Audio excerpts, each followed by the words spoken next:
Hello, everybody. Scott Golden here with the Pro Wrestling Logic YouTube channel and the WCW Saturday Night Review series. I'm so excited about doing this series. Anyway, we are in the middle of 1992, May the 2nd, 1992. Jason Hervey, aka Wayne from the Wonder Years, if you're familiar with the program, aka a guy in partnership with Eric Bischoff in production companies over the years, over the next couple of decades, anyway, is the co-host with Jim Ross.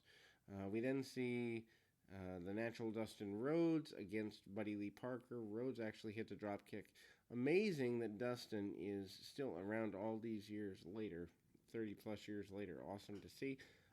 Dustin's one of those guys for me that I learned to enjoy later in life.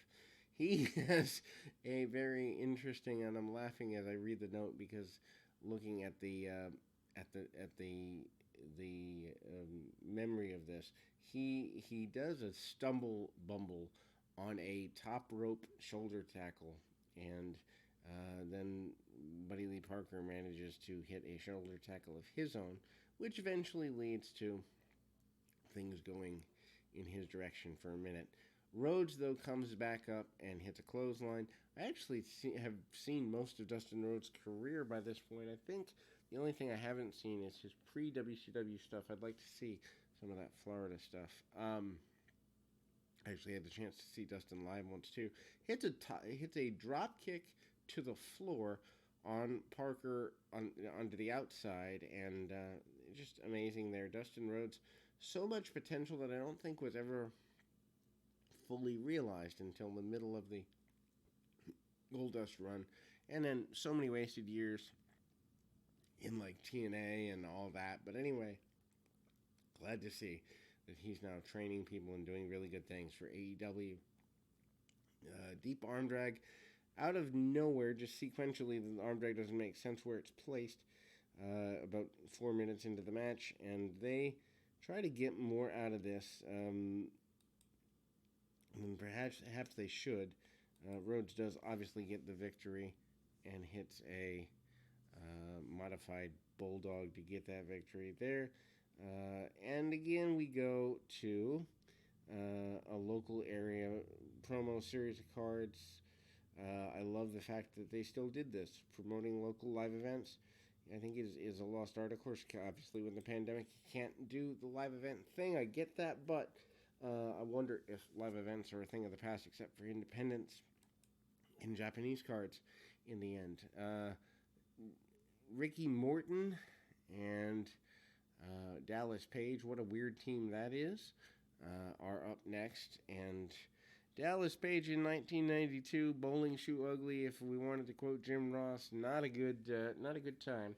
But speaking of ugly in 1992, their opponents aren't that much better. One of them, anyway. Junkyard Dog, who is in horrible shape, and Ron Simmons, who later in this, think about this, in about 3 months' time, he will, well, let's see, no, about, maybe just a little more, 3-4 months' time, he'll be the world champion. But here he is teaming up with the Junkyard Dog, who is in horrible shape, in what amounts to be one of Junkyard Dog's final national runs, I'm pretty sure. He's done nationally at the end of this WCW run. Obviously, Junkyard Dog from 78 in Calgary, 77, 78 in Calgary through 1984-85. One of the best in the world. But by 1992, he has a lot of issues. Obviously, Morton complaining about getting his hair pulled and all of that, doing the basic heel tactics. Dallas Page comes in and has to sell for a very bloated, fat Junkyard Dog. That doesn't go very well. Interesting to see what Dallas Page becomes. Those first few years of his career, though, brutality, visual brutality for sure.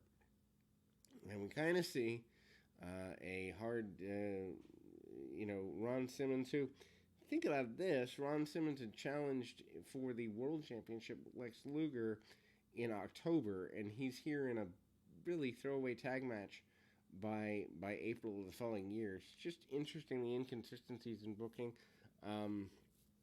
Nice press swing by Simmons, but he manages to mess up a drop kick, and Page and partner Page and Morton take over a little bit. They go on doing some double teams. Finally, Simmons is able to come out of that a bit ahead, I guess you'd say. Not exactly perfectly ahead, but a little bit ahead. Junkyard Dog comes back in, gets nailed by Dallas Page. Dallas Page finally does hit him with the clothesline, and Page comes up doing the what later would become the Diamond Cutter pose. Diamond Cutter doesn't come around, though, till about 94, maybe? 93, 94. So a couple of years away from the Diamond Cutter being a thing, and certainly 3 or 4 years away from it becoming the phenomenon that it would become. Now everybody uses it, and it's an overused transitional move rather than a devastating finish, although Randy Orton tries to keep it a finish. Anyway, independent guys overuse it, so you know what era they grew up in as fans if they're overusing it to the degree they are. Anyway, we continue on, and this match literally drags. It's kind of like nails on a chalkboard. A sleeper hold that goes on too long. And ultimately, finally, we do see the baby faces mount a bit of a comeback, and this match could have ended a while back for sure. But the baby faces do get their victory, and away we go into the Oblivion a little bit. Johnny B. Bad up next, a.k.a. Mark Marrow. Johnny B. Bad, many would say, is his best time. I don't think he's turned babyface here. He still seems to be doing the Bad Blaster confetti gun and is doing the bit of the heel thing. He is certainly a interesting journeyman here. I did not catch the name of the enhancement talent that he's in there with, but enhancement talent beats him down for a couple of minutes. Bad is not good in the ring at this point. This is a creation, by the way, of Dusty Rhodes. That's the main focus here. Beats him down for a little bit. Bad comes back, does some ducking of clotheslines, finally does a hip toss, and drop kick under the chin by Bad, and there we kind of go into a more basic series of holds here.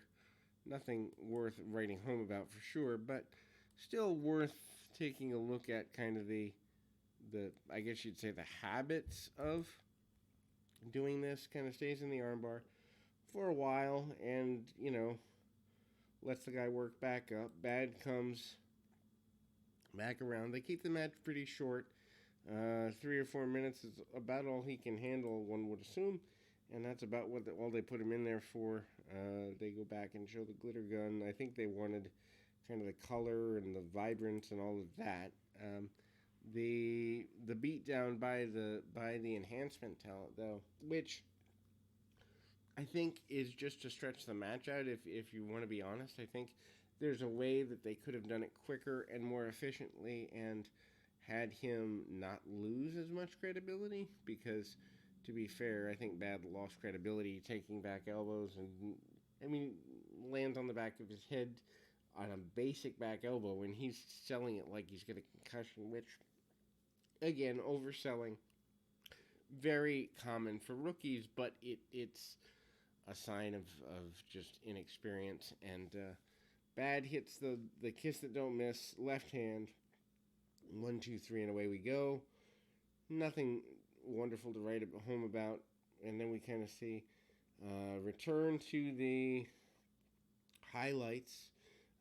Sting talks about being injured in the WCW update style, magazine style thing. They show clips from the Nikita Koloff interview from last week. Also, dissension with Larry Zbyszko talked about here as well. Then we see a Jesse Ventura interview with Medusa. Medusa basically insinuating that, in fact, Paul Heyman with her, insinuating that, in fact, Ricky Steamboat is trying to have an affair with her, trying to stalk her, trying to give her trouble. Rick Rude comes in and does an inset promo where he talks about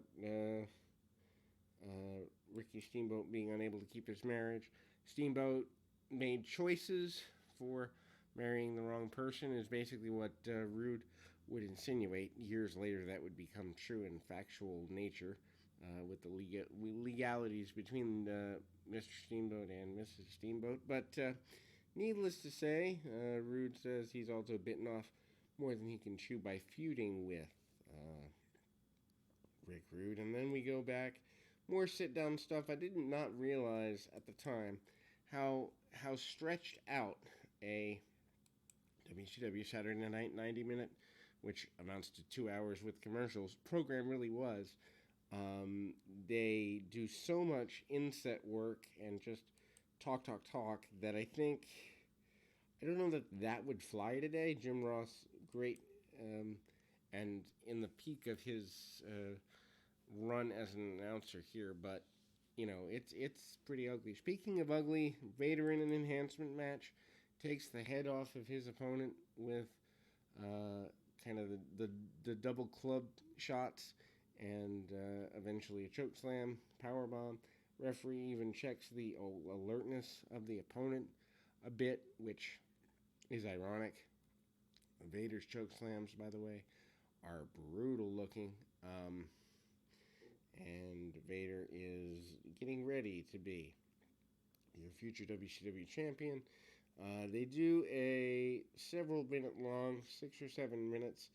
And one more note on the Vader thing. He actually does the Scorpion Deathlock, almost a mock Sting. Anyway, they do a 5 to 6 minute promo on the upcoming NWA Tag Team Championship Tournament, announcing the individuals who are in that. They explain that the first round will be at the Clash of Champions 16, I believe, up in the upcoming weeks, and then the second and all the other rounds other than the first round will be as part of the Great American Bash, which they call an international event, in July. So they're building and building, already building that, even though Wrestle War hasn't even happened yet. Then they go to a literal, I think they give them about a half hour for 2 out of 3 Falls match. Big Josh, a.k.a. Matt Bourne, against Arn Anderson. There is a handshake between the two, which is odd. I love this match because it's all psychology. Anderson getting something really decent out of the Big Josh character. Big Josh, of course, a bit of a lumberjack. For those that aren't familiar, Doink the Clown is Big Josh later in his career. About a year later here. Well, a year and a half. No, 6 months actually, because he's there by Survivor Series of 92. Anyway, Big Josh trying to take some punches. There's good, solid negotiations with Heyman. And what they have is a classic, well-done psychological match. Neither guy really gets a major advantage, although they work a lot of basic holds, hammer locks, wrist locks, arm bars, and the like. Josh has the power advantage, the technical advantage with the nature of the match being more Anderson trying to slow things down and use any and every advantage he can get. Josh trying to use his power. And I don't know that I'd say speed, but I'd say trust in his own ability. Arn Anderson gets caught off guard, claims that his tights are pulled, claims that he's being taken advantage of, and Big Josh is always the aggressor as the babyface. Cheap shots Anderson along the way. They grapple over suplex spot for a couple of minutes here. Josh finally gets that in motion, and I can't emphasize to you enough, if you want to learn the art of working, these types of matches are where you go. If you want to learn the art of high spots, the modern stuff is where you go. But Anderson, kind of hits a bunch of knees to the spine, trying to get Josh off. Josh manages to pull Anderson up in a bear hug, and needless to say, we kind of go there, and ultimately, Big Josh manages to do everything he can to try to get a submission out of the bear hug. They go back to working the arm. Josh holds on to the arm even after Anderson is in the ropes, which doesn't bode very well for him. And then the continuation of the match going in the favor of Big Josh for a little while is there. Several minutes of continuation before we finally get a fall with Anderson getting the sunset flip but using the ropes to gain leverage is what's there.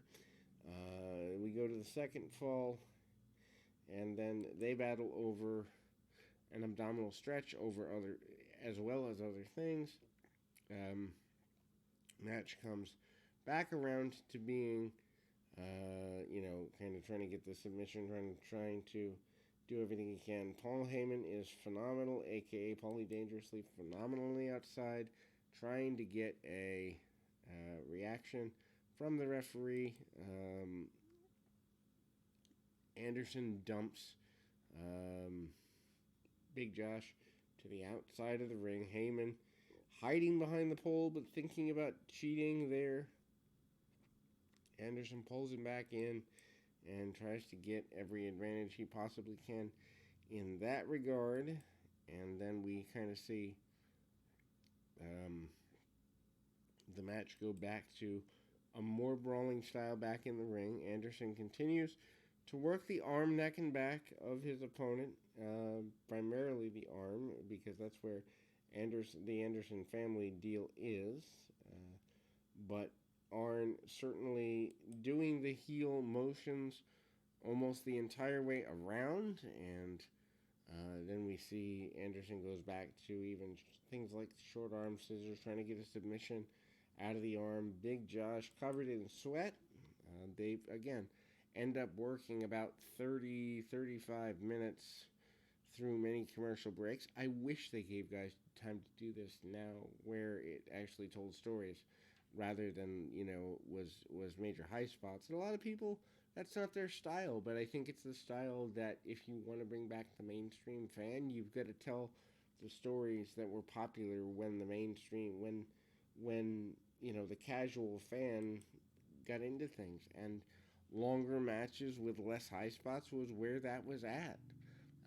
Anyway, there is a fire-up moment or two from Arn Anderson with Paul Heyman at ringside. Anderson goes to the outside, kind of steps through, tries to get some feeling back in his leg, and then manages to get caught in an inverted atomic drop. Roll up by Josh. Josh manages to get the second fall win with a Oklahoma roll type maneuver. And then we go to the much decided and much needed, I guess, third fall with both guys there. One thing that's interesting is there's a front face lock at a point where Big Josh actually hooks up and starts to club at the kidneys, of all things, of Arn Anderson, and that's just an interesting approach to things. Anderson goes back to the second rope on the inside, again looking for leverage, again looking for for lack of a better term, place to belong. I don't know that that's the right place to be, but he manages to come launching off with what I assume was going to be a double axe handle onto the mat, but Big Josh brings the foot up, then works over the chin lock for a couple of minutes, and Anderson is down and out,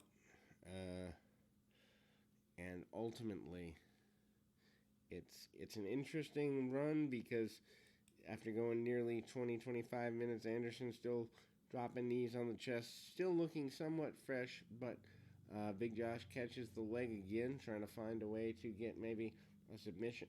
Submission even goes for the figure four. Anderson fights around in the figure four for a bit, and obviously that doesn't go exactly the way everybody plans either. They go back to the kind of brawling and Big Josh tries to get a victory, but gets drop kicked to the outside of the, or not drop kick, but the kick out sends Josh to the outside of the ring. Anderson is very frustrated at this point.